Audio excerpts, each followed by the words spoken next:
Good morning. Corporate അക്കൗണ്ടിങ്ങിലത്തെ IND-ISലത്തെ അടുത്ത ക്ലാസ്സിലേക്ക് കടക്കാം. നമ്മൾ IND-IS 16 ആണ് നമ്മൾ ഡിസ്കസ് ചെയ്യുന്നത്. പ്രോപ്പർട്ടി, പ്ലാന്റ് ആൻഡ് എക്യുപ്മെൻറ്റ് അതിന് റിലേറ്റഡ് ആയിട്ടുള്ള IND-IS ആണ് കുറച്ച് ദിവസമായിട്ട് ഡിസ്കസ് ചെയ്തിരുന്നത്. കഴിഞ്ഞ ദിവസം നമ്മൾ ഡിസ്കസ് ചെയ്ത് നിർത്തിയത് റീവാലുവേഷൻ ഓഫ് കോസ്റ്റ് ആണ്. അതിൽ റീവാലുവേഷൻ ആണ് നമ്മൾ കഴിഞ്ഞ ദിവസം നമ്മൾ നിർത്തിയത്. അതിൽ എങ്ങനെയാണ് റീവാലുവേഷൻ, ഏത് മെത്തേഡിലാണ് വന്നത്? നമ്മൾ മെഷർമെൻറ്റ് ആഫ്റ്റർ റെക്കഗ്നിഷൻ്റെ അണ്ടറിൽ രണ്ട് മോഡൽ പഠിച്ചു. കോസ്റ്റ് മോഡലും പഠിച്ചു, റീവാലുവേഷൻ മോഡലും പഠിച്ചു. കോസ്റ്റ് മോഡൽ എന്ന് പറയുകയാണെങ്കിൽ കോസ്റ്റിൽ നിന്ന് ഡിപ്രീസിയേഷൻ ലെസ് ചെയ്തിട്ട് അങ്ങനെയാണ് നമ്മൾ കോസ്റ്റ് മോഡലിൽ നമ്മളൊരു പ്രോപ്പർട്ടീനെ മെഷർമെൻറ്റ് നടത്തുക. അതേസമയം റീവാലുവേഷനിൽ എങ്ങനെയാണ്? അതിൻ്റെ ഫെയർ വാല്യൂവിൽ നിന്ന് അതിൻ്റെ എന്തെങ്കിലും ഡിപ്രീസിയേഷനോ അല്ലെങ്കിൽ ഇമ്പയർമെൻറ്റ് ലോസസോ ഉണ്ടെങ്കിൽ അതൊക്കെ ലെസ് ചെയ്തിട്ടാണ് റീവാലുവേഷൻ മോഡലിൽ നമ്മൾ അസറ്റ്സിൻ്റെ മെഷർമെൻറ്റ് നടത്തുക. ഇത് രണ്ടും നമ്മൾ പഠിച്ചു കഴിഞ്ഞ് അത് കഴിഞ്ഞ് നമ്മൾ എന്താ ഡിസ്കസ് ചെയ്തു?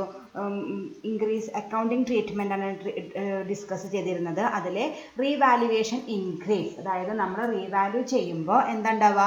ക്യാരിയിങ് എമൗണ്ടിനേക്കാൾ കൂടുതൽ വാല്യൂ ആയിരിക്കും നമുക്ക് റീവാലുവേഷൻ എമൗണ്ട് കിട്ടുക. അതിനെ വിളിക്കുന്ന പേരാണ് റീവാലുവേഷൻ ഇൻക്രീസ്. അതായത് ഇപ്പോൾ നമുക്ക് ചിലപ്പോൾ ക്യാരിയിങ് എമൗണ്ട് 1 lakh rupees ഉണ്ടാവുള്ളൂ, പക്ഷെ നമ്മൾ റീവാലുവേഷൻ നടത്തുമ്പോൾ നമുക്ക് ചിലപ്പോൾ 1,50,000 എമൗണ്ട് കിട്ടും. അപ്പോൾ അതാണ് റീവാലുവേഷൻ ഇൻക്രീസ് എന്ന് പറയുന്നത്. അതിൻ്റെ അക്കൗണ്ടിങ് ട്രീറ്റ്മെൻ്റ് ആണ് നമ്മൾ ഡിസ്കസ് ചെയ്തത്. ആ ഡിഫറൻസ് എമൗണ്ട് ആയ ഈ ക്യാരിയിങ് എമൗണ്ടും റീവാലുവേഷൻ എമൗണ്ടും നമ്മൾ ഡിഫറൻസ് എന്തായാലും കൂടിയേക്കാണ്. ക്യാരിയിങ്ങിനേക്കാൾ കൂടുതലാണ് റീവാലുവേഷൻ മോഡൽ വാല്യൂ വന്നേക്കുന്നത്. ഞാൻ നേരത്തെ പറഞ്ഞ എക്സാമ്പിളിൽ എത്രയായിരുന്നു? 1 lakh ആയിരുന്നു ക്യാരിയിങ് എമൗണ്ട്, 1,50,000 ആണ് റീവാലുവേഷൻ എമൗണ്ട്. അപ്പോൾ നമുക്ക് ഈ 50,000 സർപ്ലസ് ആണ്. അത് നമ്മൾ റീവാലുവേഷൻ സർപ്ലസ് എന്ന പേരിലാണ് റെക്കോർഡ് ചെയ്യുക. ആ 50,000 റെക്കോർഡ് ചെയ്യുന്നതിനേക്കാൾ മുമ്പ് എന്തുകൂടി നമ്മൾ നോക്കണം? മുമ്പത്തെ വർഷങ്ങളിൽ എന്തെങ്കിലും റീവാലുവേഷൻ ഡിക്രീസ് ഉണ്ടെങ്കിൽ ഇതിന് നേരെ ഓപ്പോസിറ്റ്, അതായത് ക്യാരിയിങ് എമൗണ്ടിനേക്കാൾ കുറവ് വാല്യൂ എന്തിനു വരിക? റീവാലുവേഷൻ എമൗണ്ടിൽ വന്നിട്ടുണ്ടെങ്കിൽ അപ്പോൾ നമുക്കൊരു നഷ്ടം ഉണ്ടാവും. നേരത്തെ പറഞ്ഞ നേരെ ഓപ്പോസിറ്റ് എന്ന് ചിന്തിച്ച് നോക്കിയാൽ ക്യാരിയിങ് എമൗണ്ട് 1 lakh rupees ആണ്, പക്ഷെ നമ്മൾ റീവാലുവേഷൻ നടത്തിയപ്പോൾ എത്രയുള്ളൂ? 50,000 രൂപയുള്ളൂ. അപ്പോൾ നമുക്ക് എത്ര നഷ്ടം വന്നിട്ടുണ്ട്? 50,000 rupees നഷ്ടം വന്നിട്ടുണ്ട്. പക്ഷെ ഇക്കൊല്ലം നമുക്ക് എന്താ വന്നേക്കുന്നത്? 50,000 rupees സർപ്ലസ് ആണ്, കൂടിയേക്കാണ് ചെയ്തേക്കുന്നത്. അപ്പം അങ്ങനെ കൂടിയ കൊല്ലങ്ങളിൽ നമ്മളത് ഫുൾ റീവാലുവേഷൻ സർപ്ലസ് എന്ന പേരിൽ റെക്കോർഡ് ചെയ്യുന്നതിനേക്കാൾ മുമ്പ് എന്ത് ചെയ്യണം? കഴിഞ്ഞ വർഷങ്ങളിൽ എന്തെങ്കിലും ഡിക്രീസ് വന്നിട്ടുണ്ടെങ്കിൽ അത് കോമ്പൻസേറ്റ് ചെയ്തിട്ട് ബാക്കിയുള്ള എമൗണ്ട് നമ്മൾ റീവാലുവേഷൻ സർപ്ലസ് എന്ന് പറഞ്ഞിട്ട് കാണിക്കാനായിട്ട് പാടുള്ളൂ. അപ്പം ഞാൻ ഇപ്പോൾ പറഞ്ഞ എക്സാമ്പിൾ എന്തായിരുന്നു? ഈ വർഷം നമുക്ക് സർപ്ലസ് കിട്ടി 50,000 രൂപ. പക്ഷേ ഞാൻ അത് കഴിഞ്ഞിട്ട് ഞാൻ എന്ത് പറഞ്ഞിട്ടുണ്ടായിരുന്നു? കഴിഞ്ഞ വർഷങ്ങളിൽ എനിക്ക് റീവാലുവേഷൻ ഡിക്രീസ് ഉണ്ടായിരുന്നു 50,000 രൂപ തന്നെ.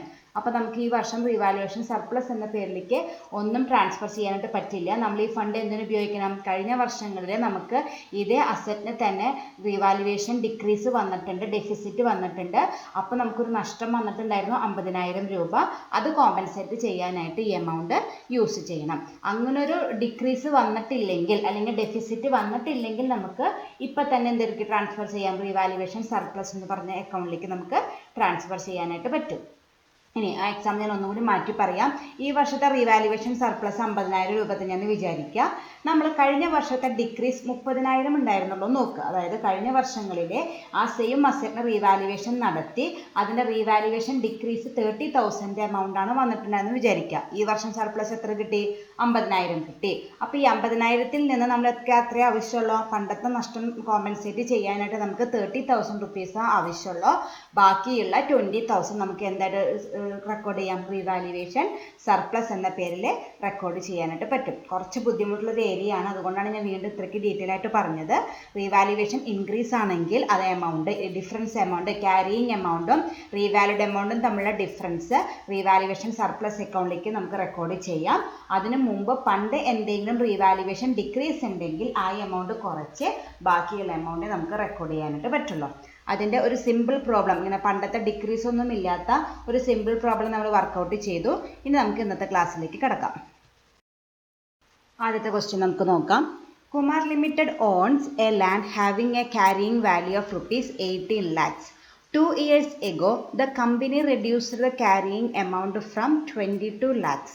In the current year, the factory worth ₹31 lakhs. Show the accounting treatment. അതായത് ഒരു കമ്പനിയെ ആദ്യം നമ്മൾ എന്ത് ചെയ്യുക, റീവാല്യൂഡ് എമൗണ്ട് ക്യാരിഡ് എമൗണ്ടും എഴുതി വയ്ക്കുക. അപ്പോൾ നമുക്ക് ആ രണ്ട് വാല്യൂസ് അങ്ങോട്ട് ഒഴിവാക്കാം, അല്ലെങ്കിൽ കൺഫ്യൂഷൻസ് കൂടും. അപ്പോൾ നമ്മൾ എന്താ റീവാല്യൂഡ് എമൗണ്ട് എത്രയാണ് ലാസ്റ്റ് തന്നിരിക്കുന്നു. In the current year the factory worth ₹31 lakhs. ഇപ്പോൾ ആ ഫാക്ടറിയുടെ വില എന്ന് പറയുന്നത് 31 lakhs ആണെന്ന് പറഞ്ഞിട്ടുണ്ട്. അപ്പോൾ അതാണ് നമ്മുടെ റീവാല്യൂഡ് എമൗണ്ട് എന്ന് പറഞ്ഞിട്ട് എഴുതുക, 31 lakhs എന്ന് എഴുതാം. അടുത്തത് ക്യാരിയിങ് എമൗണ്ട് എഴുതാം. ഏറ്റവും സ്റ്റാർട്ടിങ്ങിൽ പറഞ്ഞിട്ടുണ്ട് അതിൻ്റെ ബുക്ക് വാല്യൂ എന്ന് പറയുന്നത് 18 lakhs ആണ്. ആദ്യം നിങ്ങൾ എന്താണ് ക്യാരിയിങ് എമൗണ്ടും അതുപോലെ റീവാല്യൂഡ് എമൗണ്ടും മനസ്സിലാക്കണം. ക്യാരിയിങ് എമൗണ്ട് എന്ന് പറയുകയാണെങ്കിൽ നമ്മുടെ ബുക്ക് വാല്യൂ ഡിപ്രീസിയേഷനൊക്കെ നമ്മൾ കുറച്ച് ഇപ്പോൾ എത്രയാണ് അതിൻ്റെ വാല്യൂ, അതാണ് ക്യാരിയിങ് എമൗണ്ട്. റീവാല്യൂഡ് എമൗണ്ട് എന്ന് പറയുകയാണെങ്കിൽ ഇപ്പോൾ ആ അസറ്റിന് മാർക്കറ്റിൽ എത്ര വിലയുണ്ട്, അതാണ് റീവാല്യൂഡ് എമൗണ്ട്. അതാണ് ലാസ്റ്റ് സെൻറ്റൻസിൽ പറഞ്ഞിരിക്കുന്നത്. In the current year the factory worth ₹31 lakhs. 31 ലക്ഷം വിലയുണ്ട് ഇപ്പോൾ അതിൻ്റെ ക്യാരിയിങ് എമൗണ്ട് 18 lakhs ആണ്. അപ്പോൾ നമ്മൾ ക്യാരിയിങ് എമൗണ്ടിനേക്കാൾ കൂടുതലാണ് റീവാല്യൂഡ് എമൗണ്ട്. അതിനെ വിളിക്കുന്ന പേരാണ് റീവാലുവേഷൻ ഇൻക്രീസ് എന്ന് പറയുന്നത്. അപ്പോൾ നമ്മൾ എഴുതാം റീവാലുവേഷൻ സർപ്ലസ് എത്രയുണ്ട്, 31 lakhsൽ നിന്ന് 18 lakhs ലെസ് ചെയ്യുക, ബാക്കി എത്ര കിട്ടും, 13 lakhs ആണ് നമുക്ക് റീവാലുവേഷൻ സർപ്ലസ് ആയിട്ട് വരിക. അപ്പോൾ നമുക്ക് ശരിക്കും 31 ലക്ഷം വർത്തുള്ള ആ ഫാക്ടറിയാണ് നമ്മൾ ക്യാരിയിങ് എമൗണ്ട് ആയിട്ട് 18 lakhs ആയിട്ട് കാണിക്കുന്നത്. അപ്പോൾ അതിൽ നിന്ന് കിട്ടുന്ന സർപ്ലസ് എമൗണ്ട് എന്ന് പറയുന്നത് 13 lakhs ആണ്. ഇതുവരെയാണ് ഈ കാൽക്കുലേഷൻ വരെ നമ്മൾ കഴിഞ്ഞ പ്രോബ്ലത്തിൽ ചെയ്തിട്ടുള്ളൂ. ഇനി ഇവിടെ ഒരു അഡീഷണൽ ആയിട്ട് ഒരു ഫിഗർ തന്നിട്ടുണ്ട്, 22 lakhs. അതെന്താണ്, 2 years ago the company reduced the carrying value from 22 lakhs. അതായത് ഇപ്പോഴത്തെ ക്യാരിയിങ് എമൗണ്ട് ആയ 18 lakhs എങ്ങനെ വന്നതെന്ന് വെച്ചാൽ 2 വർഷം മുമ്പ് 22 lakhs വെർത്തുള്ള ക്യാരിയിങ് എമൗണ്ട് ഉള്ള ആ വാല്യൂ ആണ് 18 lakhs ആയിട്ട് കുറഞ്ഞിരിക്കുന്നത്. അതാണ് ആ സെൻറ്റൻസിൻ്റെ അർത്ഥം. 2 years ago the company reduced the carrying value from 22 lakhs. 2 വർഷം മുമ്പ് 22 ലക്ഷം വിലയുള്ള ആ ഫാക്ടറി റീവാല്യൂ ചെയ്ത് 18 lakhs ആയിട്ട് കുറച്ചിട്ടുണ്ട്. അതിൻ്റെ അർത്ഥം ആ വർഷം 2 വർഷം മുമ്പ് നമുക്ക് എത്ര റീവാലുവേഷൻ ഡിക്രീസ് വന്നിട്ടുണ്ട്, ഈ 22 lakhsഉം 18 lakhsഉം തമ്മിലുള്ള ഡിഫറൻസ് എമൗണ്ട് ആയ 4 lakhs. അപ്പം നമുക്ക് 2 വർഷം മുമ്പ് ഒരു പ്രീവിയസ് ഡിക്രീസ് എന്ന് പറഞ്ഞിട്ട് എഴുതാം. പ്രീവിയസ് ഡിക്രീസ് എത്രയാണ്, ഈ 22 lakhsഉം 18 lakhsഉം തമ്മിലുള്ള ഡിക്രീസ് എമൗണ്ട് ആയ 4 lakh ആണ്. ഓക്കെ, അതാണ് ആ സെൻറ്റൻസ് ക്ലിയർ മനസ്സിലായില്ലേ. 2 years ago the company reduced the carrying value from 22 lakhs. ഇപ്പോൾ ക്യാരിയിങ് എമൗണ്ട് ആയ 18 lakhs വന്നത് 2 വർഷം മുമ്പ് 22 ലക്ഷത്തിൽ നിന്നാണ് 18 ലക്ഷമായിട്ട് നമ്മൾ കുറച്ച് എഴുതിയത്. അപ്പം നമുക്ക് ആ വർഷം ഒരു 4 ലക്ഷം രൂപ ലോസ് വന്നിരുന്നു. അത് നമ്മൾ എന്ത് ചെയ്യണം, ഇപ്പം നമുക്ക് എത്ര രൂപ പ്രോഫിറ്റ് വന്നിട്ടുണ്ട്, സർപ്ലസ് എത്ര വന്നിട്ടുണ്ട്, 13 lakhs വന്നിട്ടുണ്ട്. ആ 13 lakhsൽ നിന്ന് 2 വർഷം മുമ്പ് നമുക്ക് ഉണ്ടായ ലോസ് ആയ 4 lakhs എടുത്തിട്ട് ബാക്കിയുള്ള എമൗണ്ട് നമ്മൾ എന്തിലേക്ക് ട്രാൻസ്ഫർ ചെയ്യണ്ടോ, റീവാലുവേഷൻ സർപ്ലസ് എന്ന് പറഞ്ഞിട്ട് ട്രാൻസ്ഫർ ചെയ്യുന്നുണ്ടോ. കഴിഞ്ഞ ദിവസം ചെയ്ത പ്രോബ്ലത്തിൽ ഇങ്ങനെ പണ്ടത്തെ നഷ്ടത്തിനെ കുറിച്ചൊന്നും പറയാത്തത് കൊണ്ട് നമ്മൾ എന്ത് ചെയ്തു, ഇപ്പം നമുക്ക് കിട്ടിയ ഫുൾ സർപ്ലസ് എമൗണ്ട് നമ്മൾ റീവാലുവേഷൻ സർപ്ലസ് എന്ന് പറഞ്ഞിട്ട് എഴുതി. അത് കുഴപ്പമില്ല, നമുക്ക് ഇപ്പം പണ്ടത്തെ ലോസിനെ കുറിച്ചൊന്നും പറഞ്ഞിട്ടില്ല. പക്ഷേ ഇവിടെ നമ്മൾ ഇക്കൊല്ലം നമ്മൾ 13 ലക്ഷം ലാഭം ഉണ്ടാക്കിയിട്ടുണ്ട്. പക്ഷെ അതേ ക്വസ്റ്റ്യൻ തന്നെ പറഞ്ഞിരിക്കുന്നു, അതിൽ നമുക്ക് പണ്ടത്തെ ഒരു നഷ്ടം കിടക്കുന്നുണ്ട്. എത്ര രൂപ വരെ, 4 lakhs rupeesൻ്റെ. അപ്പോൾ നമ്മൾ എന്ത് ചെയ്യണം, ഇക്കൊല്ലം കിട്ടിയ ആ ലാഭത്തിൽ നിന്ന് പണ്ടത്തെ നഷ്ടം കുറച്ചിട്ട് ബാക്കിയുള്ളത് റീവാലുവേഷൻ സർപ്ലസ് എന്ന് പറഞ്ഞിട്ട് നമുക്ക് ട്രാൻസ്ഫർ ചെയ്യാനായിട്ട് പറ്റുള്ളൂ. ഓക്കെ, അപ്പോൾ ജേർണലിൽ ചെറിയൊരു വ്യത്യാസം വരും. പ്രോപ്പർട്ടി പ്ലാന്റ് ആൻഡ് എക്യുപ്മെൻറ്റ് ആ എമൗണ്ട് ഇപ്പോൾ തൽക്കാലം എഴുതാൻ വരട്ടെ. 2 നമുക്ക് നഷ്ടം കോമ്പൻസേറ്റ് ചെയ്യണ്ടേ, അത് നമ്മൾ എവിടെയാണ്, നമ്മൾ അന്ന് നഷ്ടം ഉണ്ടായപ്പോൾ statement of P&L account profit or ലോസിലാണ് നമ്മൾ എഴുതിയിട്ടുണ്ടാവുക. അത് നമുക്ക് കോമ്പൻസേറ്റ് ചെയ്യണം. അപ്പോൾ നമ്മൾ എന്ത് ചെയ്യണം, നമ്മൾ എക്സ്പെൻസ് നഷ്ടം അല്ലെങ്കിൽ എക്സ്പെൻസ് ആകുമ്പോൾ ഡെബിറ്റ് അല്ലേ ചെയ്യാറ്, അപ്പോൾ അത് കോമ്പൻസേറ്റ് ചെയ്യാനായിട്ട് നമ്മളത് ക്രെഡിറ്റ് ചെയ്യണം. അപ്പോൾ എന്താണ് എഴുതേണ്ടത്, statement of profit or loss account. എത്രയാണ് നമുക്ക് നഷ്ടം വന്നിരിക്കുന്നത്, 4 lakh. ദെൻ അതിൽ ബാക്കിയുള്ളത് നമുക്ക് എത്ര മൊത്തം ലാഭം എത്രയാണ്, 13 lakhs ആണ്. അതിൽ നിന്ന് 4 lakhs കുറഞ്ഞ് ബാക്കി എത്ര എമൗണ്ട് ഉണ്ട്, 9 lakhs ഉണ്ട്. അത് റീവാലുവേഷൻ സർപ്ലസ് എന്ന് പറഞ്ഞിട്ട് എഴുതാൻ 9 lakhs. രണ്ട് എമൗണ്ടും കൂട്ടിയ amount property plant and equipment എന്ന് പറഞ്ഞിട്ട് ഡെബിറ്റ് ചെയ്യുക 13 lakhs. അപ്പോൾ ആദ്യം ഇതുകൊണ്ട് കുഴപ്പമില്ല, നമുക്ക് റീവാലുവേഷൻ സർപ്ലസ് എമൗണ്ട് ആദ്യം ഇതുകൊണ്ടും കുഴപ്പമില്ല. ഓക്കെ, അപ്പോൾ ഇങ്ങനെയാണ് ജേർണൽ എൻട്രി വരിക. Property plant and equipment account debtor 13 lakhs, to statement of profit or loss account 4 lakhs, to revaluation surplus account 9 lakhs. Okay, അപ്പോൾ ആദ്യം നമ്മൾ പ്രോഫിറ്റ് കണ്ടുപിടിക്കുക, അതിൽ നിന്ന് ലോസ് കണ്ടുപിടിക്കുക. അതിൽ നമ്മൾ loss statement of P&L account എന്ന് പറഞ്ഞിട്ട് എഴുതുക. കുറച്ച് കിട്ടിയ എമൗണ്ട് റീവാലുവേഷൻ സർപ്ലസ് എന്ന് എഴുതുക. ഇവിടെ നമ്മൾ ഇക്കൊല്ലം ഉണ്ടാക്കിയ മൊത്തം പ്രോഫിറ്റ് എന്ന് പറഞ്ഞാൽ 13 lakhs ആയിരുന്നു. പക്ഷെ കഴിഞ്ഞ വർഷത്തെ നഷ്ടമായിട്ട് 4 lakhs ഉണ്ട്. അതാണ് statement of profit or loss account എന്ന് പറഞ്ഞിട്ട് എഴുതിയേക്കുന്നത്. ആ 13 lakhs നിന്ന് ആ 4 lakh കുറച്ച് ബാക്കി എമൗണ്ട് ആയ 9 lakhs നമ്മൾ എന്തെന്ന് എഴുതി? റീവാലുവേഷൻ സർപ്ലസ് എന്ന് പറഞ്ഞിട്ട് എഴുതി. Okay. Next problem. A factory having a carrying value of rupees 20 lakhs. 2 years ago, the company reduced the carrying value from 22 lakhs. In the current year, the factory worth rupees 23 lakhs. Show the accounting treatment. ചെറിയൊരു വ്യത്യാസമുണ്ട്. എന്താണെന്ന് ഞാൻ പറഞ്ഞു തരാം. അതായത് എന്താണ്, ഒരു ഫാക്ടറിയുടെ ക്യാരിയിങ് വാല്യൂ എത്രയായിരുന്നു? 20 lakhs ആണ് ഇപ്പോഴത്തെ. 2 years ago, the company reduced the carrying value from 22 lakhs. അതായത് 2 വർഷം മുമ്പ് അതിൻ്റെ വില എത്രയായിരുന്നു? 22 lakhs ആയിരുന്നു. അതാണ് ഇപ്പോൾ എത്രയായിട്ട് എഴുതുന്നത്? 20 lakhs ആയിട്ട് മാറിയത്. അപ്പോൾ എന്തായിരിക്കും? അന്നത്തെ 2 വർഷം മുമ്പത്തെ ഉള്ള ക്യാരിയിങ് വാല്യൂ 22 lakhs ആയിരുന്നു. പിന്നെ അന്ന് നമ്മൾ റീവാലുവേഷൻ നടത്തിയപ്പോഴാണ് അതിൻ്റെ വാല്യൂ എത്രയായിട്ട് കുറഞ്ഞത്? 20 lakhs ആയിട്ട് കുറഞ്ഞത്. അതാണ് ഇവിടെ മനസ്സിലാക്കി. അങ്ങനത്തെ ഇപ്പോഴത്തെ ക്യാരിയിങ് വാല്യൂ എന്ന് പറയുന്നത് 20 lakhs. 2 years ago, the company reduced the carrying value from 22 lakhs. 2 വർഷം മുമ്പ് ഇപ്പോഴത്തെ 20 lakhs ആയി മാറിയത് എന്താണ്? റെഡ്യൂസ് 22 ലക്ഷത്തിൽ നിന്ന് കുറഞ്ഞിട്ടാണ് 20 ലക്ഷം ആയത്. അതിനെ വിളിക്കുന്ന പേരാണ് റീവാലുവേഷൻ ഡിക്രീസ് എന്ന് വിളിക്കുന്നത്. ഇപ്പൊ തൽക്കാലം എത്രയ്ക്ക് മനസ്സിലാക്കിയാൽ മതി. നമുക്ക് അടുത്തത് നമ്മളത് പഠിക്കുമ്പോൾ ഡീറ്റെയിൽ ആയിട്ട് മനസ്സിലായിക്കോളും. ഇപ്പോഴത്തെ ക്യാരിയിങ് എമൗണ്ട് എന്ന് പറയുന്നത് 20 lakhs ആയിരുന്നു. ആ 20 lakhs എങ്ങനെ വന്നതെന്ന് വെച്ചാൽ 2 വർഷം മുമ്പ് നമ്മൾ റീവാലുവേഷൻ നടത്തി. അപ്പോഴത്തെ വില എത്രയായിരുന്നു? 22 lakhs ആയിരുന്നു. 22 lakhs ഉള്ള അസറ്റാണ് നമ്മൾ 2 വർഷം മുമ്പ് 20 lakhs ആയിട്ട് റീവാലുവേഷൻ നടത്തിയത്. അപ്പം നമുക്ക് അവിടെ റീവാലുവേഷൻ ഡിക്രീസ് എത്ര വന്നിട്ടുണ്ടായിരുന്നു? 2 lakhs വന്നിരുന്നു. In the current year the factory worth rupees 23 lakhs. ഇപ്പം എത്രയാണ് അതിന് വില? 20 ലക്ഷം രൂപയാണ്. പിന്നെ ഇക്കൊല്ലം നമ്മൾ റീവാലുവേഷൻ നടത്തിയപ്പോൾ അതിന് എത്രയായിട്ട് മാറി? 23 lakhs ആയിട്ട് മാറി. അപ്പോൾ ഇപ്പോഴത്തെ റീവാലുവേഷൻ ഇൻക്രീസ് എത്രയാണ്? 3 ലക്ഷം. 20 ലക്ഷം രൂപ വിലയുള്ള ഫാക്ടറിക്ക് ഇപ്പോൾ എത്ര വിലയുണ്ട്? 23 ലക്ഷം വിലയുണ്ട്. അപ്പോൾ ഡിഫറൻസ് എമൗണ്ട് ആയ 3 lakhs ആണ് എന്തെന്ന് പറയുന്നത്? നമ്മുടെ റീവാലുവേഷൻ ഇൻക്രീസ് എന്ന് പറയുന്നത്. പക്ഷെ ആ എമൗണ്ട് ഈ 3 lakhs rupees നമുക്ക് ഫുള്ളും എന്താ റീവാലുവേഷൻ സർപ്ലസ് എന്ന് പറഞ്ഞിട്ട് കാണിക്കാനായിട്ട് പറ്റില്ല. കാരണം 2 വർഷം മുമ്പ് നമുക്ക് എന്തുണ്ടായിട്ടുണ്ട്? ഡിക്രീസ് ഉണ്ടായിട്ടുണ്ട്. 22 ലക്ഷം വിലയുള്ള എമൗണ്ട് ആണ് നമ്മൾ 20 ലക്ഷം കുറച്ച് എഴുതിയത്. അപ്പോൾ അവിടെ നമ്മുടെ ഡിക്രീസ് 2 ലക്ഷം വന്നിട്ടുണ്ട്. ആ 2 ലക്ഷം ഇപ്പം കിട്ടിയ ഇൻക്രീസ് എമൗണ്ട് ആയ 3 lakhsൽ നിന്ന് കുറച്ച് ബാക്കി വരുന്ന എമൗണ്ട് ആയ 1 lakh റീവാലുവേഷൻ സർപ്ലസ് ആയിട്ട് കാണിക്കാനായിട്ട് പറ്റുള്ളൂ. ഓക്കെ, ഒന്നുകൂടി ഞാൻ പറഞ്ഞു തരാം. ഇപ്പോഴത്തെ ക്യാരിയിങ് എമൗണ്ട് എന്ന് പറയുന്നത് 20 lakhs. ഇപ്പോഴത്തെ റീവാലുവേഷൻ എമൗണ്ട് എന്ന് പറയുന്നത് 23 lakhs. അതിൻ്റെ ഒരു 22 lakhs വന്നത് എന്താണെന്ന് വെച്ചാൽ ഇപ്പം ഉള്ള ക്യാരിയിങ് എമൗണ്ട് ആയ 20 lakhs വന്നത് എവിടെ നിന്നാണ്? 2 വർഷം മുമ്പ് 22 lakhs ആണ് 20 lakhs ആയിട്ട് നമ്മൾ കുറച്ച് എഴുതിയേക്കുന്നത്. അതായത് അന്ന് എന്ത് വന്നിട്ടുണ്ട്? റീവാലുവേഷൻ ഡിക്രീസ് വന്നിട്ടുണ്ട് 2 lakhsൻ്റെ. അത് നമ്മൾ എവിടെ നിന്ന് കോമ്പൻസേറ്റ് ചെയ്യണം? ഈ വർഷം ഇൻ ദ കറണ്ട് ഇയർ എത്രയായി? 23 lakhs ആയിട്ട് റീവാല്യൂ ചെയ്തിട്ടുണ്ട്. ഇപ്പോഴത്തെ ക്യാരിയിങ് എമൗണ്ട് 20 lakhsഉം റീവാലുവേഷൻ എമൗണ്ട് 23 lakhsഉം. അപ്പോൾ അവിടെ നിന്ന് നമുക്ക് എന്ത് കിട്ടിയിട്ടുണ്ട്? സർപ്ലസ് കിട്ടിയിട്ടുണ്ട്, റീവാലുവേഷൻ ഇൻക്രീസ് കിട്ടിയിട്ടുണ്ട്.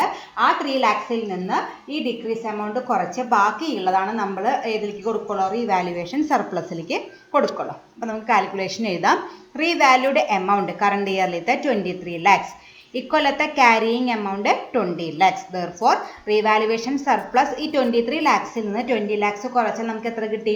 3 lakhs കിട്ടി. ദെൻ പ്രീവിയസ് ഡിക്രീസ് 22 lakhsൽ നിന്നാണ് 20 lakhs ആയിട്ട് 2 കൊല്ലം മുമ്പ് കുറഞ്ഞിരിക്കുന്നത്. അതിൻ്റെ ഡിക്രീസ് എത്രയുണ്ട്? 2 lakhs ഉണ്ട്. അപ്പോൾ ഈ റീവാലുവേഷൻ സർപ്ലസ് നമുക്ക് 3 lakhs ഉണ്ട്, പ്രീവിയസ് ഡിക്രീസ് 2 lakhs ഉണ്ട്.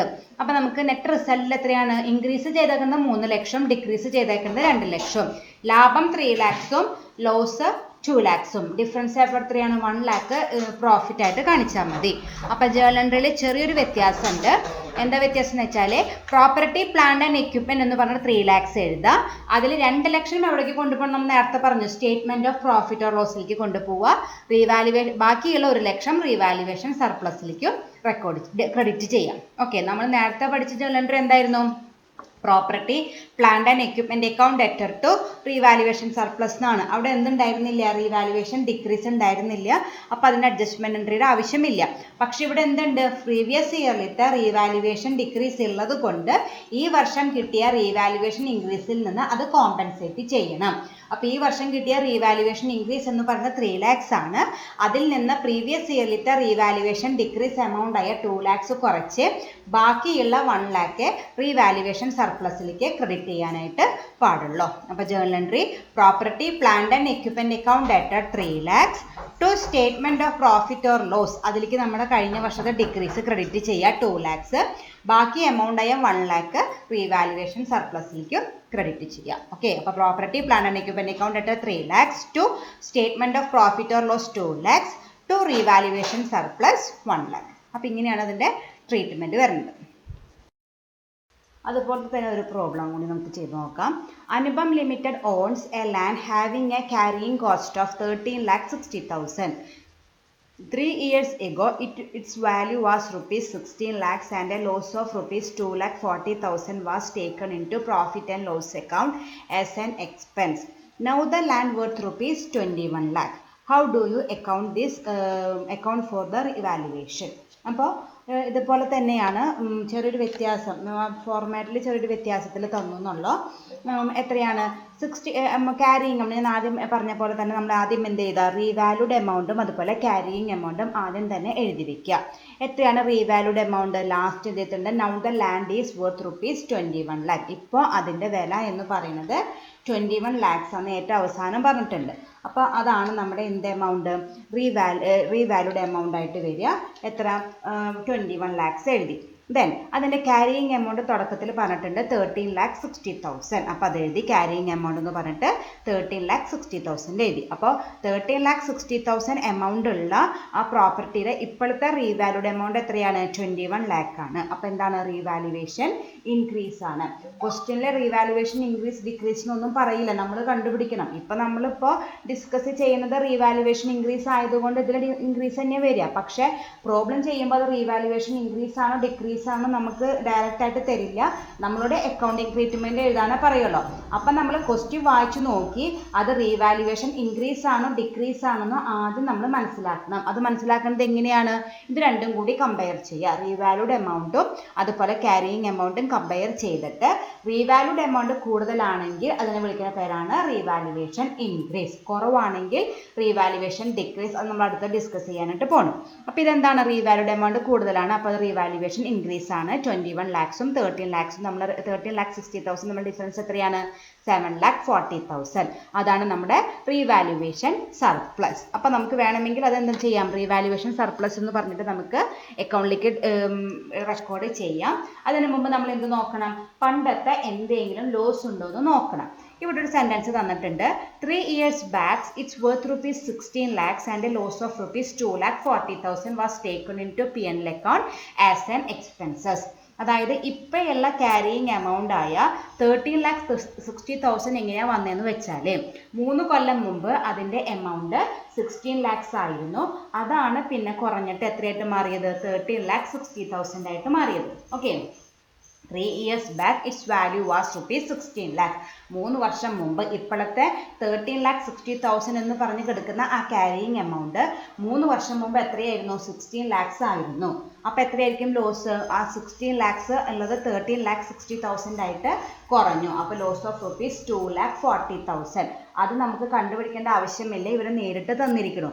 നേരത്തെ 2 പ്രോബ്ലത്തിൽ നമ്മൾ ചെയ്തതിൽ ഈ ലോസിൻ്റെ എമൗണ്ട് തന്നിട്ടില്ല, നമ്മൾ ഈ 2 ഫിഗേഴ്സും തമ്മിലുള്ള ഡിഫറൻസ് ആണ് ലോസ് ആയിട്ട് ട്രീറ്റ് ചെയ്തത്. അങ്ങനെയും ഇതിൽ കണ്ടുപിടിക്കാം. പക്ഷെ ഒന്നും കൂടി സിമ്പിൾ ആക്കാൻ വേണ്ടിയിട്ട് അവർ എന്തുകൂടി തന്നിരിക്കുന്നു, ആ ഡിഫറൻസ് എമൗണ്ട് ആയ 2,40,000 തന്നിരിക്കുന്നു. അതുകൊണ്ടാണ് ഒരു ഫിഗർ എക്സ്ട്രാ വന്നിരിക്കുന്നത്, വേറെ പ്രത്യേകിച്ചൊന്നുമില്ല. ആ എത്ര പ്രീവിയസ് ഇയറിലത്തെ ലോസിൻ്റെ ഫിഗർ നമുക്ക് തന്നിരിക്കുന്നു. അതിപ്പോൾ പ്രോബ്ലത്തിൽ തന്നില്ലെങ്കിലും കുഴപ്പമില്ല. ഈ നമുക്ക് ഈ പറഞ്ഞ പോലെ 3 വർഷത്തെ വിലയും അതുപോലെ ഇപ്പോഴത്തെ ക്യാരിയിങ് എമൗണ്ട് വിലയും തമ്മിലുള്ള ഡിഫറൻസ് കണ്ടുപിടിച്ചാൽ മതി. ഇവിടെ നേരിട്ട് തന്നിരിക്കണം, അതുകൊണ്ട് നമുക്കത് ചെയ്യാം. അപ്പോൾ എത്രയാണ്, 2,40,000 ആണ് നഷ്ടം വന്നിരിക്കുന്നത് 3 വർഷം മുമ്പ്. ആ ഒരു 2,40,000 നമ്മൾ എവിടെ നിന്ന് കോമ്പൻസേറ്റ് ചെയ്യണം? നമുക്ക് ഇക്കൊല്ലം സർപ്ലസ് കിട്ടിയിട്ടുണ്ട്. എത്ര? 7,40,000 റുപ്പീസ് സർപ്ലസ് കിട്ടിയിട്ടുണ്ട്. അതിൽ നിന്ന് എടുത്തിട്ട് ബാക്കിയുള്ള എമൗണ്ടേ നമ്മൾ റീവാലുവേഷൻ സർപ്ലസ് എന്ന് പറഞ്ഞിട്ട് റെക്കോർഡ് ചെയ്യാനായിട്ട് പാടുള്ളൂ. മനസ്സിലായില്ലേ? ആദ്യം എന്ത് എഴുതി? റീവാല്യൂഡ് എമൗണ്ട് എഴുതി 21 lakhs എന്ന് എഴുതി, ക്യാരിയിങ് എമൗണ്ട് 13,60,000 എന്ന് എഴുതി, സർപ്ലസ് കണ്ടുപിടിച്ചു. റീവാലുവേഷൻ ഇൻക്രീസ് ആയതുകൊണ്ട് സർപ്ലസ് കണ്ടുപിടിച്ചു. 7,40,000 കണ്ടുപിടിച്ചു. എന്നാൽ പിന്നെ നമ്മൾ നോക്കേണ്ടത് പ്രീവിയസ് ലോസ് ഉണ്ടോ എന്നാണ്. ഇവിടെ നേരിട്ട് തന്നിട്ടുണ്ട് 2,40,000 ആണ്. അത് നമ്മൾ ഇതിന് കോമ്പൻസേറ്റ് ചെയ്യണം. ഇക്കൊല്ലത്തെ സർപ്ലസിന് നമ്മൾ കോമ്പൻസേറ്റ് ചെയ്യണം. ഓക്കെ, ദെൻ ജേണൽ എൻട്രി നമ്മൾ നേരത്തെ എഴുതിയ പോലെ തന്നെയാണ്. പ്രോപ്പർട്ടി പ്ലാന്റ് ആൻഡ് എക്യുപ്മെന്റ് എന്ന് പറഞ്ഞിട്ട് ഈ വർഷത്തെ സർപ്ലസ് എമൗണ്ട് എഴുതുക. എത്രയാണ്? 7,40,000. 2. Statement of profit or loss account. കഴിഞ്ഞ വർഷത്തിൻ്റെ നഷ്ടം ആദ്യം കോമ്പൻസേറ്റ് ചെയ്യുക. എത്രയാണ്? 2,40,000.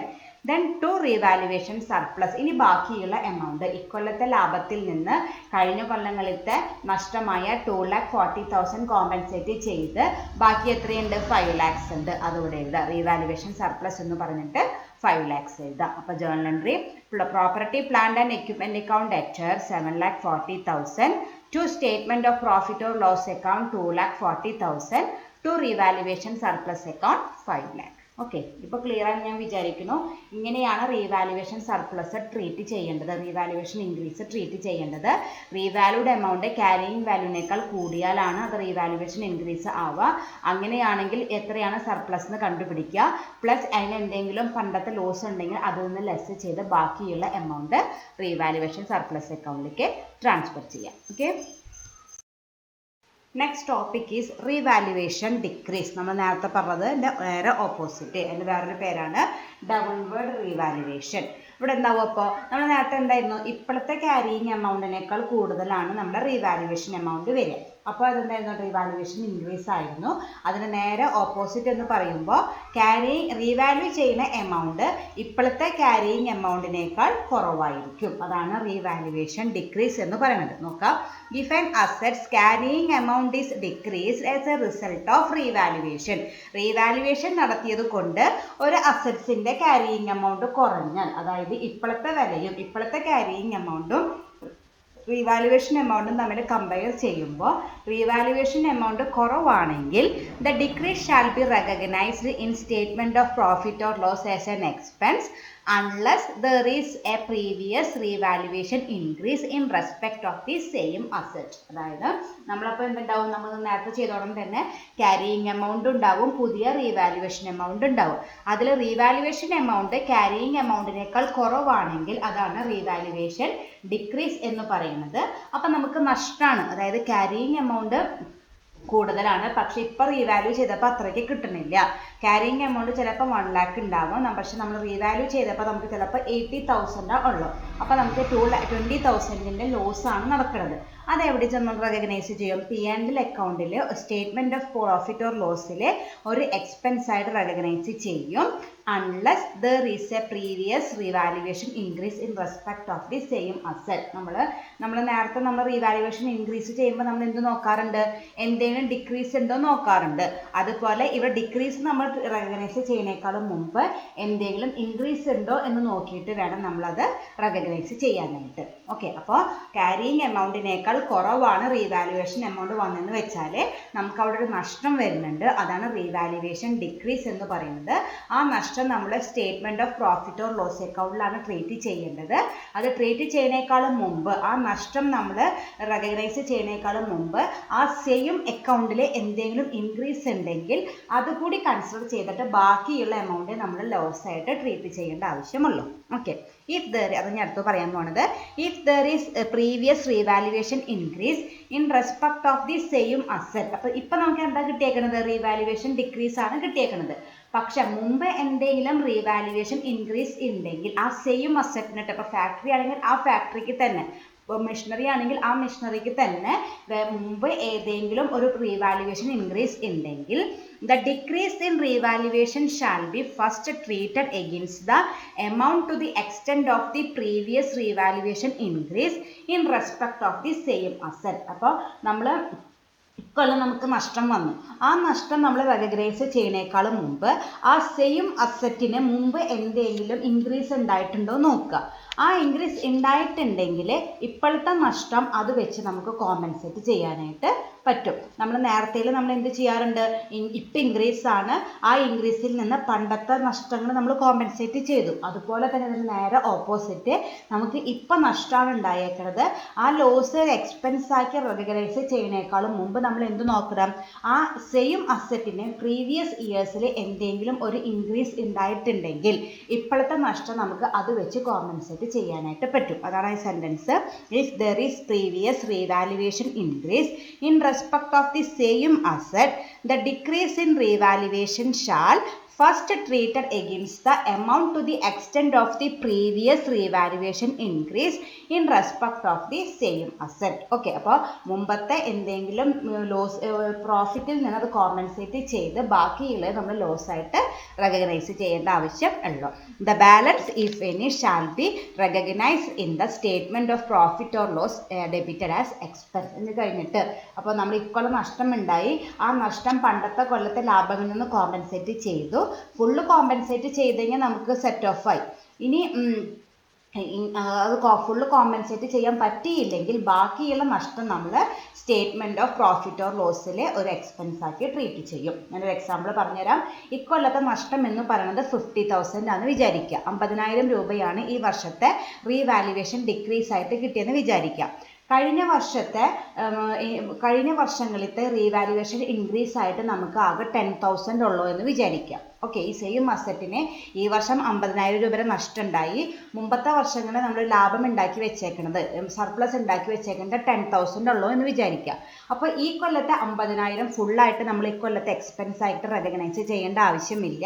ഈ 50,000 നിന്ന് പണ്ടത്തെയുള്ള പ്രോഫിറ്റായി അല്ലെങ്കിൽ സർപ്ലസ് ആയ 10,000 കുറച്ച് ബാക്കിയുള്ള 40,000 എന്തായിട്ട് റെക്കഗ്നൈസ് ചെയ്യണ്ടോ, statement of profit or loss അക്കൗണ്ടിൽ ഒരു എക്സ്പെൻസ് ആയിട്ട് നമ്മൾ റെക്കഗ്നൈസ് ചെയ്യേണ്ട ആവശ്യം ഉള്ളൂ, പ്രീവിയസ് ഇൻക്രീസ് ഉള്ളത് കൊണ്ട്. ഓക്കെ, അതാണ് പറയുന്നത്.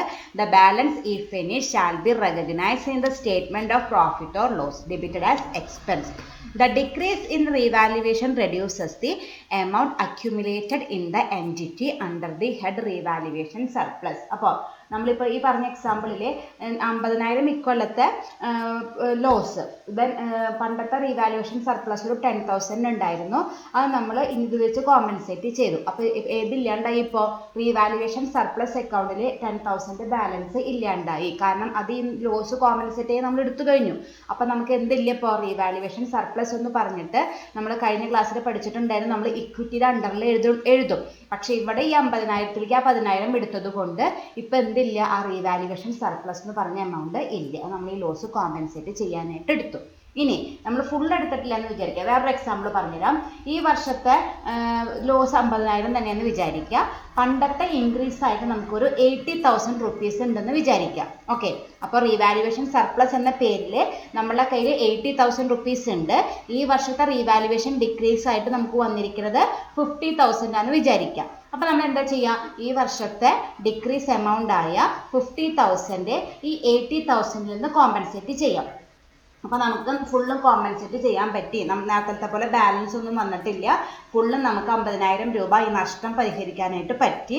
ബാക്കി എത്രയുണ്ട്, 30,000 രൂപയുണ്ട്. അത് ഏത് പേരിൽ തന്നെ അവിടെ കൊടുക്കും, റീവാലുവേഷൻ സർപ്ലസ് എന്ന പേരിൽ തന്നെ ഇക്വിറ്റിയുടെ അണ്ടറിൽ നമുക്ക് കാണിക്കാനായിട്ട് പറ്റും. ഓക്കെ, രണ്ട് കേസാണ്. നേരത്തെ പറഞ്ഞാൽ നമ്മൾ എന്തായിരുന്നു, ലോസ് ഫുള്ളും നമുക്ക് സർപ്ലസിൽ നിന്ന് കോമ്പൻസേറ്റ് ചെയ്യാനായിട്ട് പറ്റിയില്ല. അപ്പം നമ്മൾ ലോസ് ആയിട്ട് P&L അക്കൗണ്ടിൽ കാണിക്കണം. രണ്ടാമത് പറഞ്ഞത് നമുക്ക് ലോസ് കോമ്പൻസേറ്റ് ചെയ്യാൻ പറ്റി, പിന്നെയും സർപ്ലസ് എമൗണ്ട് അവിടെ ബാക്കിയുണ്ട്. അപ്പോൾ അത് റീവാലുവേഷൻ സർപ്ലസ് എന്ന് പറഞ്ഞിട്ട് ബാലൻസ് ഷീറ്റിൽ നമുക്ക് കാണിക്കാനായിട്ട് പറ്റും. ഓക്കെ, ചെറിയൊരു ബുദ്ധിമുട്ടുണ്ട്. ഒന്ന് ടെക്നിക്ക് മനസ്സിലാക്കാൻ സിമ്പിളാണ്. ഡിക്രീസ് ആണെങ്കിൽ ആ എമൗണ്ട് ആദ്യം കണ്ടുപിടിക്കുക. പിന്നെ എന്ത് ചെയ്യുക, പണ്ടത്തെ സർപ്ലസ് ഉണ്ടോ നോക്കുക, അതിൽ നിന്ന് കോമ്പൻസേറ്റ് ചെയ്ത് പിന്നെയും ലോസ് ബാക്കിയുണ്ടെങ്കിൽ പ്രോഫിറ്റ് ആൻഡ് ലോസ് അക്കൗണ്ടിൽ എക്സ്പെൻസ് ആക്കി ട്രീറ്റ് ചെയ്യാം. ചിലപ്പോൾ നമുക്ക് എന്ത് ചെയ്യാൻ പറ്റും, ഈ ഫുൾ ലോസ് നമുക്ക് പണ്ടത്തെ ഇൻകത്തിൽ നിന്ന് നമുക്ക് കോമ്പൻസേറ്റ് ചെയ്യാനായിട്ട് പറ്റും, സർപ്ലസിൽ നിന്ന് കോമ്പൻസേറ്റ് ചെയ്യാൻ പറ്റും. അപ്പോൾ നമുക്ക് ഈ വർഷത്തെ ഫുള്ള് ലോസ് നമുക്ക് അതിൽ നിന്ന് കോമ്പൻസേറ്റ് ചെയ്ത് പിന്നെയും ചിലപ്പോൾ സർപ്ലസിൽ ബാക്കിയുണ്ടെങ്കിൽ അത് ഇക്വിറ്റിയുടെ അണ്ടറിൽ തന്നെ റീവാലുവേഷൻ സർപ്ലസ് എന്ന് പറഞ്ഞിട്ട് നമുക്ക് കാണിക്കാനും പറ്റും. ഓക്കെ, റീവാലുവേഷൻ ഡിക്രീസിൻ്റെ ഒരു പ്രോബ്ലം ചെയ്യാം. A factory has A carrying value of ₹20 lakhs. It has been revalued at 19 lakhs. How will you treat this decrease in value? നമ്മൾ വേറെ അഡ്ജസ്റ്റ്മെൻറ്റുകൾ വേറെ പ്രത്യേകിച്ചൊന്നുമില്ല. ക്യാരിയിങ് എമൗണ്ട് 20 lakhs ആണ്. ആ അസറ്റ് ആ ഫാക്ടറി റീവാല്യൂ ചെയ്തപ്പോൾ അത് എത്രയായിട്ട് കുറഞ്ഞു? 19 lakhs ആയിട്ട് കുറഞ്ഞു. ഇതാണ് റീവാലുവേഷൻ ഡിക്രീസ്. ക്യാരിയിങ് എമൗണ്ടിനേക്കാൾ കുറവാണ് റീവാല്യൂഡ് എമൗണ്ട്. അപ്പോൾ നമ്മൾ ഇങ്ങനെ ട്രീറ്റ് ചെയ്യാൻ നോക്കാം. അത് നമ്മൾ നേരത്തെ എഴുതുന്ന പോലെ തന്നെ ആദ്യം എന്ത് എഴുതുക? റീവാല്യൂഡ് എമൗണ്ട് എഴുതുക. എത്രയാണ്? 19 lakhs. Carrying amount 20 lakhs. അപ്പോൾ റീവാലുവേഷൻ നമുക്ക് നേരത്തെ എന്താ കിട്ടാറ്? റീവാലുവേഷൻ സർപ്ലസ് ആണ്, കൂടുതലാണ്. അതായത് ക്യാരിയിങ് എമൗണ്ടിനേക്കാൾ കൂടുതലാണ് റീവാല്യൂഡ് എമൗണ്ട് വരിക. പക്ഷേ ഇവിടെ എങ്ങനെയാണ്?